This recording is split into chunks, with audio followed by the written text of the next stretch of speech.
Bonjour, bienvenue dans cette vidéo où nous allons découvrir ensemble quels sont les effets d'une réduction ou d'un agrandissement des dimensions d'une figure sur l'aire de cette figure. Dans la seconde partie de cette vidéo, tu pourras t'entraîner sur des exercices d'application de la propriété que nous allons voir. N'hésite pas à aller sur mon site lesmathsalamaison.fr pour visionner cette vidéo interactive et ainsi répondre en direct aux questions que je te pose. On démarre tout de suite après ça.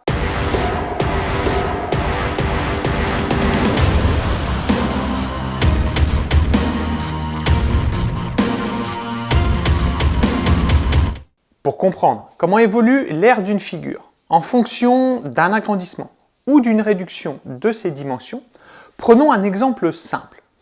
Je vais choisir ce rectangle de largeur 4 cm et de longueur 8 cm.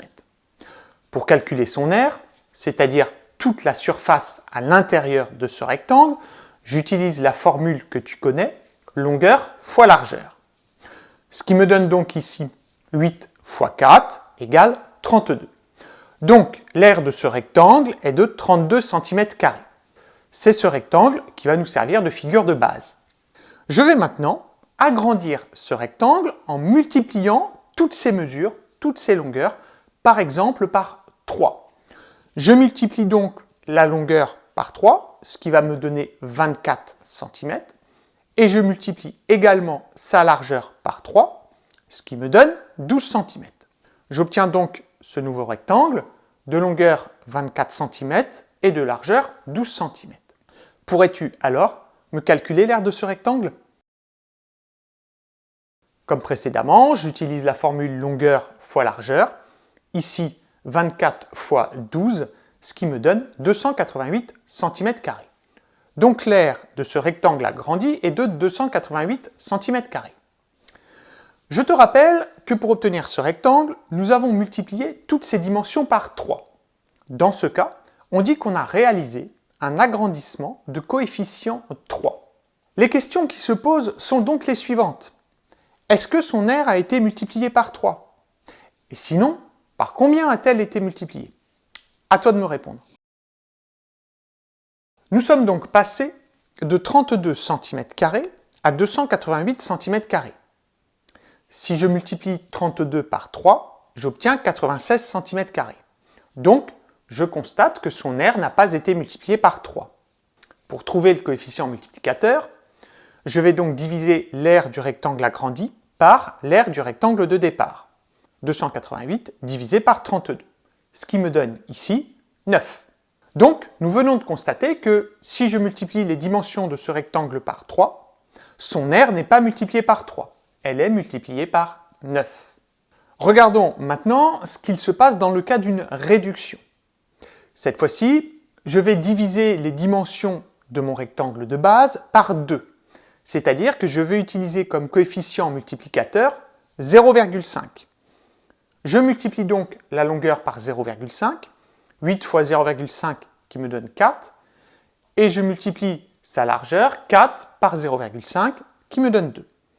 J'obtiens donc ce rectangle réduit de longueur 4 cm et de largeur 2 cm. Peux-tu me donner l'aire de ce nouveau rectangle? Effectivement, c'est très simple, longueur fois largeur, 4 fois 2 qui me donne 8 cm². Comme tout à l'heure, se posent alors les deux questions suivantes. Nous avons ici multiplié les longueurs de ce rectangle par 0,5. Est-ce que dans ce cas, l'aire a été multipliée par 0,5? Et sinon, par combien a été multipliée cette aire? À toi de me répondre. Nous pouvons constater que, même si nous avons multiplié les dimensions par 0,5, l'aire n'a pas été multipliée par 0,5. En effet, 32 fois 0,5 me donne 16, et non pas 8. Donc, pour trouver le coefficient multiplicateur, je divise l'aire de la figure réduite par la figure initiale. Ici, 8 divisé par 32, qui me donne 0,25. Donc, dans le cas de la figure réduite, si je multiplie les dimensions de la figure par 0,5, dans ce cas, l'aire n'est pas multipliée par 0,5, mais elle est multipliée par 0,25. Faisons le point sur les deux observations, constats que nous venons de faire. Tout d'abord, si j'agrandis la figure par un coefficient de 3, nous avons vu que son R est multiplié par un coefficient de 9. Si je réduis la figure par un coefficient de 0,5, alors son R est multiplié par un coefficient de 0,25. Que constate-t-on? En fait, il y a bien un lien entre le coefficient utilisé pour les dimensions de la figure et celui qu'on retrouve pour les R. En effet, si je multiplie les longueurs par 3, l'air est multiplié par 9, c'est-à-dire par 3 au carré. De même, pour la réduction, si les longueurs sont multipliées par 0,5, l'air est multiplié par 0,25, c'est-à-dire en fait 0,5 au carré. 0,5 au carré qui est égal à 0,25. Ce constat que nous venons de faire sur ces exemples peut être généralisé à l'ensemble des figures et à l'ensemble des coefficients d'agrandissement et de réduction, avec la propriété mathématique suivante que tu vas devoir apprendre et connaître. Soit k, un nombre positif, k va représenter mon coefficient d'agrandissement ou de réduction. Ici, dans nos exemples, k c'était 0,5 et 3. Eh bien, lorsqu'on multiplie toutes les dimensions d'une figure par ce coefficient k, alors l'aire de la figure est multiplié par k au carré. C'est ce que nous avons vu tout à l'heure, c'était multiplié par 3 au carré ou par 0,5 au carré. Maintenant, je te propose de vérifier si tu as bien compris cette notion par quelques exemples, en commençant par cette première situation d'application directe. Pourrais-tu me compléter les phrases que je te propose? À toi. Commençons par cette première phrase. Si je multiplie les longueurs d'une figure par 5, nous avons vu que son R était multiplié par le coefficient au carré, c'est-à-dire par 5 au carré. Ici, 5 au carré égale 25. Deuxième phrase, si je multiplie les longueurs d'une figure par 8, dans ce cas, son R va être multiplié par 8 au carré, c'est-à-dire par 64. Troisième phrase, si je multiplie les longueurs d'une figure par 0,2, c'est donc une réduction, dans ce cas, son R va être multiplié par 0,2 au carré.